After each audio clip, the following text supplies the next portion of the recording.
What is going on, everybody? Been a minute since I've made a video, and this one's going to be a little different than ones in the past. I'm not going to show off a whole lot because I haven't bought very much over the last couple months. In fact, the opposite, I have sold a large quantity of stuff, and I'm still heading that way. But what you do see here in the foreground of the video, background of the video, whatever you want to say. These are the things I have picked up. The helmet there is a full-size, authentic Rydell Super Bowl champions Packers helmet, signed by Clay Matthews, that I absolutely love. Just got it in the mail yesterday, and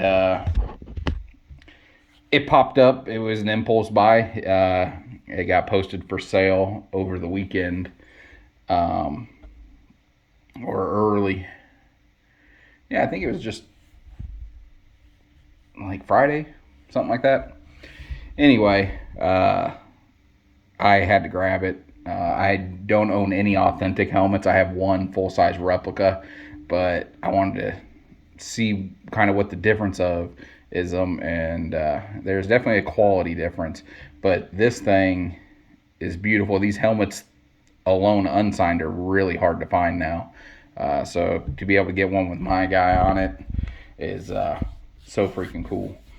So I got that. And then 2 card purchases. This one here, which my lighting will do it no justice, but this is a Leaf certified from 2000, a certified gold team mirror black insert of Brett Favre. And these cards, when they came out in 2000, were numbered out at 25, the mirror blacks were. But in 2011, Panini, now owning all this stuff, made these and had them signed, and they're stamped right there that it says authentic Panini signature, numbered 3 out of 5. These recollection cards they put into 2011 National Treasures. I don't remember the full checklist of who's in there, but I know that Dan Marino, Peyton Manning, John Elway, Barry Sanders, Terrell Davis, Brett Favre, and I'm not sure who else there is in there. But they made these all short printed to 5, all on card autographs, and these cards are insanely pretty and really tough to find. Like I said, these were randomly inserted into boxes of 2011 National Treasures football. So anyway, that one came up, and I just had to go after it. I have one of my favorite things to collect is certified mirror blacks. And while this one isn't a 101 like the majority of that parallel, it still fits my collection very well. And then next, this is one of the biggest cards that I've ever purchased for my collection. Not money-wise, because I think I got this card for a substantial steal. But one of the things I wanted to own was a really nice patch autograph of Alexander Ovechkin. And this one popped up. I had one of these cards back in the day, numbered out at 25, of Patrick Kane, and it was just a jersey auto. And really like these. They're acetate, on card, really, really pretty cards.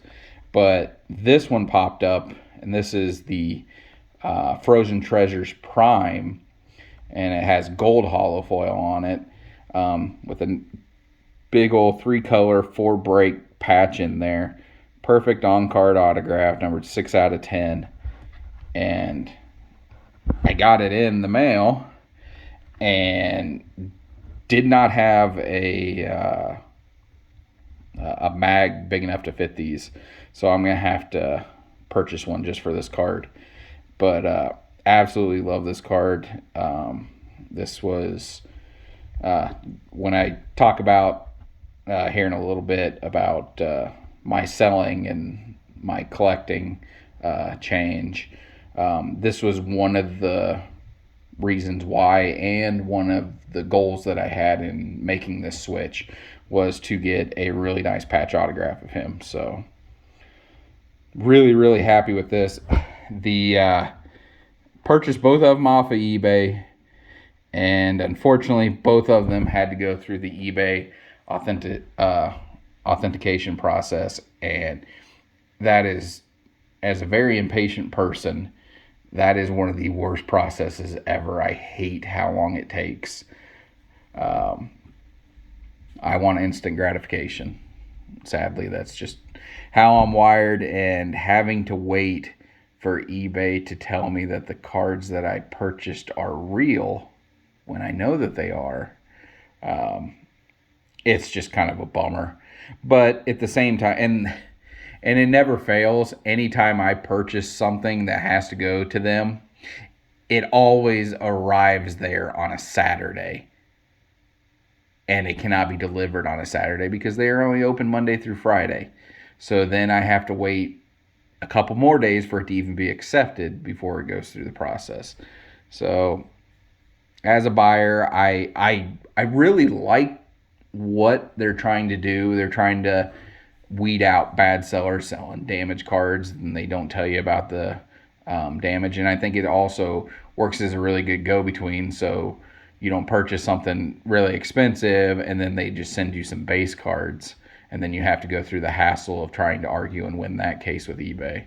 So I know why they do, and I'm sure they didn't do this to be really good to the collector and the consumer. I have a feeling this goes back to in situations like that where they can't prove that either side did anything wrong, so they have to foot the bill to give the money back to the buyer when the seller is actually the one in the wrong in those instances. And also, if you sell something really expensive and you send it, and then the buyer says, hey, you didn't send me the card, when you know you did, you have the tracking, you know you didn't try to rip them off. So I imagine that's why eBay really did it, is to just act as the middleman, so they make sure that the proper card gets to the buyer. But anyway, that's my long little spiel about the eBay authentication process. But yeah, that's all I've picked up hobby wise. So yeah, really, really nice stuff, and I'm really happy to have them all. Like I said, the helmet was just a impulse buy. I saw it and had to have it.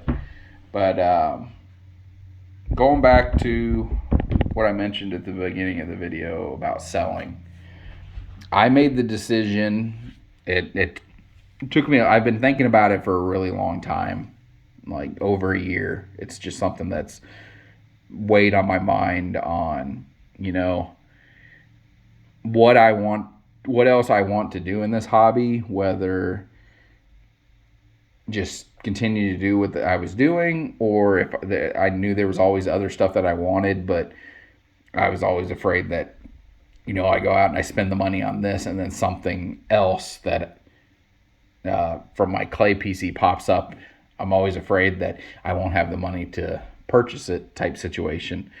And it got to the point, because Clay no longer plays and he's not in new products, I'm waiting for stuff to surface from products. I mean, the last time he was active in a Packers uniform and products was 2018. So you're talking over 4 years now, coming up on 5 years of him not playing for the team. And while they have released a couple cards here and there, the last couple years of him in a Packers uniform, almost always in just Spectra, the Super Bowl set, the Champions sets. That's where you'll find him. But I decided that what I was going to do was I was going to really sit down, go through my Clay Matthews collection, and decide, can I sell some of it off to help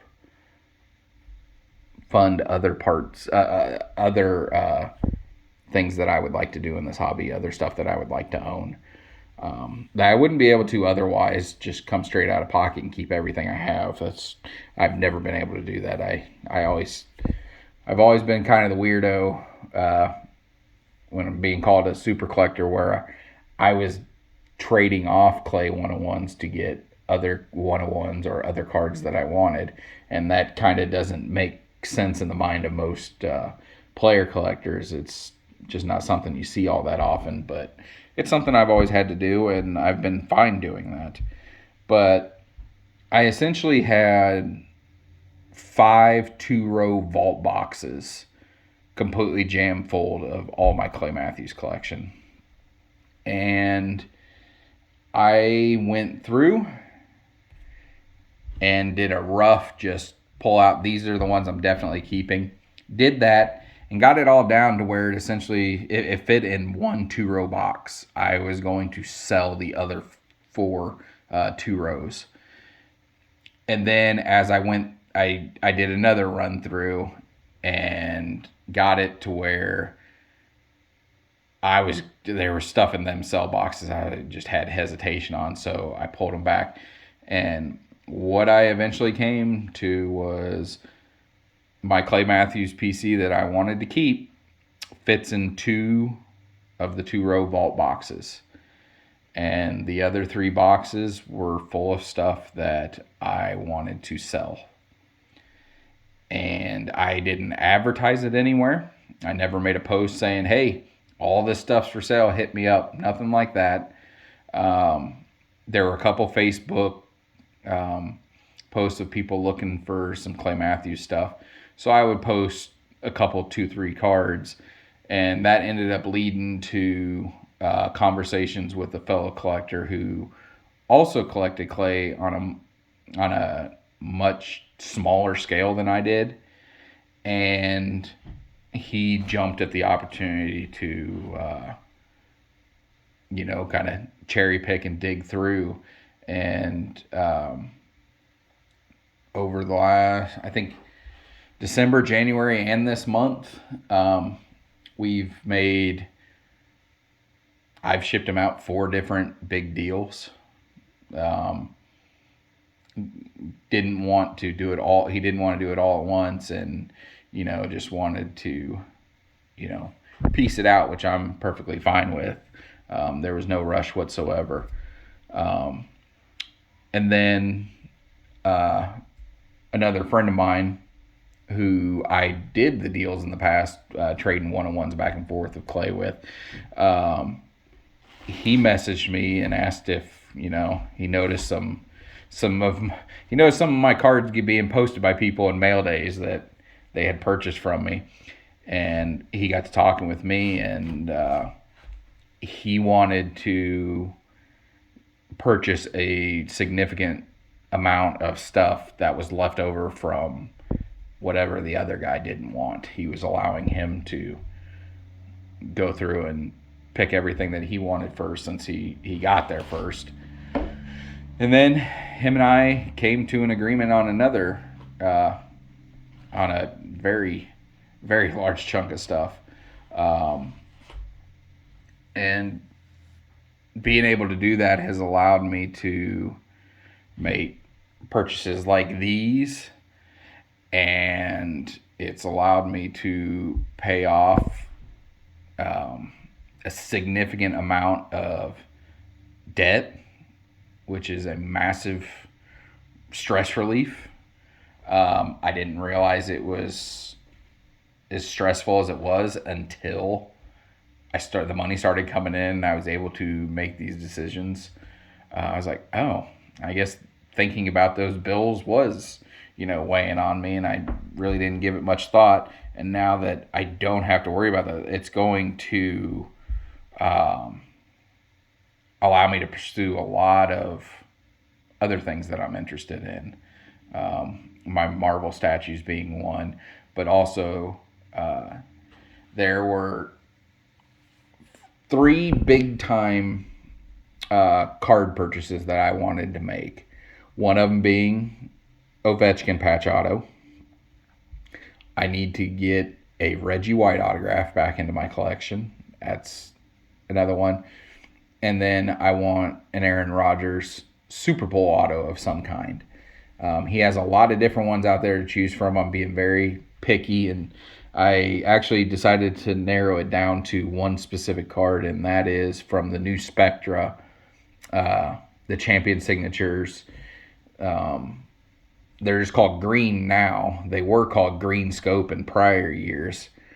But I have Clay Matthews and Jordy Nelson and Donald Driver in that parallel from previous years.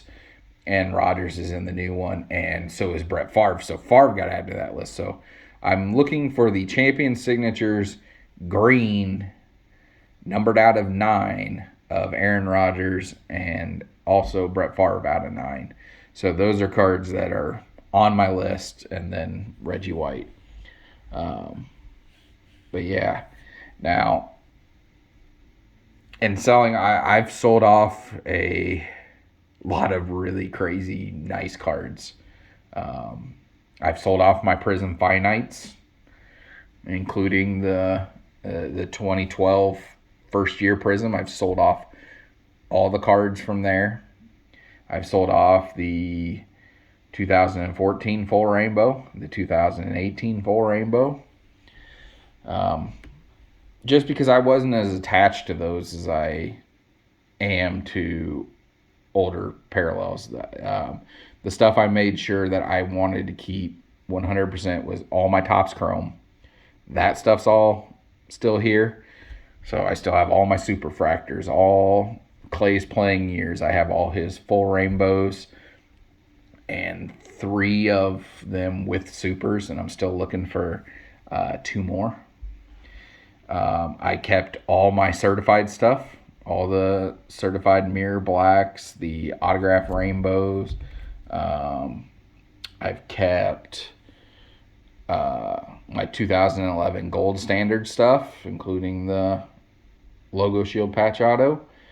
I've kept all my impeccable. What else? I mean, there's a lot of stuff. There's still a ton of 101s that I kept. I kept all my contenders veteran ticket autographs, all that rainbow. I have all 4 plates and all the parallels minus the 101. It still has never surfaced. So at least I haven't seen it if it has. So that's what I'm still waiting on. I kept anything that anybody has given me. Obviously, that goes without saying. I didn't move any of that stuff. I kept all my flawless stuff except for the gems. I didn't keep the flawless gems rainbow. I moved it because I picked it up because I was able to buy it all at one time at a very good price, and that's why I bought it when I did. But that was one I was able to let go of. There's a fellow collector on Instagram that's a big time Packers flawless collector, and he purchased those from me because I wasn't willing to sell any of my patch autographs. I thought I might, and then when it came down to it, I'm like, nah, I gotta keep those. What else? Oh, I've kept all the rookie 101s. I've collected all my flagship tops, paper parallels, all the black borders, the factory set reds and the factory set oranges. I kept all those. One that I did, I had 5 copies of his black border rookie card out of 54. I did let one of those go to a friend of mine, but I kept the other 4, and I'm going to continue to keep them. What else? I kept all my serial number, jersey number 52 out of whatever. I kept all those. I kept my NT Colossal Rainbow of the laundry tag and the Nike swooshes and all that. I kept anything that had to do with the Acme uniforms. And anything that was Super Bowl XLV. I kept all that stuff. So yeah, that's that's where I'm at right now. I still have, I got my box next to me over here. Or, yeah. With, all the good stuff that I kept. That's never going anywhere. That's too pretty.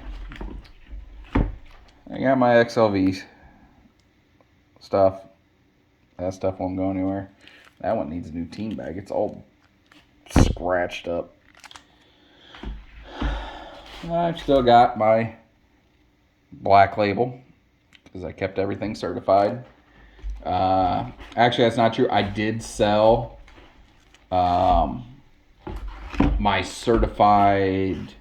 It was a duplicate, but I had 2 of the 2009 certified rookie autograph emeralds out of 5.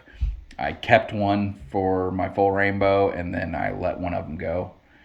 I kept this. This is the only gold vinyl that I kept. Anything else I had gold vinyl I let go because, I mean, they're just superfractor imposters. But this card has some significance. This was the only year he was in Optic, and this is his only Optic gold vinyl on-card autograph. So this was one I felt I needed to keep. And yeah, that's about all I got. I don't have...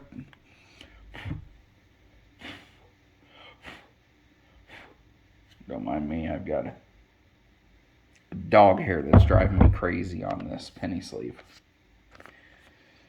But yeah, I just wanted to make a video and kind of give a status and update on where I'm at. I wasn't sure how I was going to feel after agreeing to my first deal and packaging up those cards for the first time, and stuff that I never really thought I would sell going into packages and going to somebody else. I thought I was wondering how hard that would be, but to be honest, it felt good. It did. I haven't second guessed anything that I've let go. Of course, there's a couple that I'd be like, yeah, I mean, I wouldn't mind having those back someday if that came around. But there was nothing. I wasn't going to sell anything that I was going to regret. And my wife told me the same thing because she knows how much I love this stuff. And that was her big worry. Her big concern was I was going to sell stuff that I would regret. And that hasn't happened. I kept so much, and the quality is all, like I said, I mean, I've still got an insane. I still have more, especially in value. I have more than what I have sold, and I've sold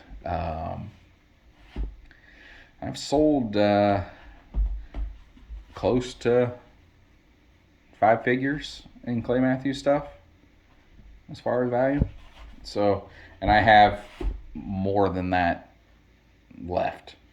So I won't be hard up for the Clay Matthews stuff. I could still be considered a player collector with what I've kept. But moving on in the future wise, you're going to see me pick up,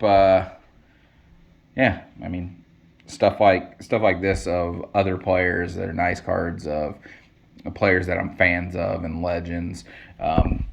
Like Griffey will be on that list.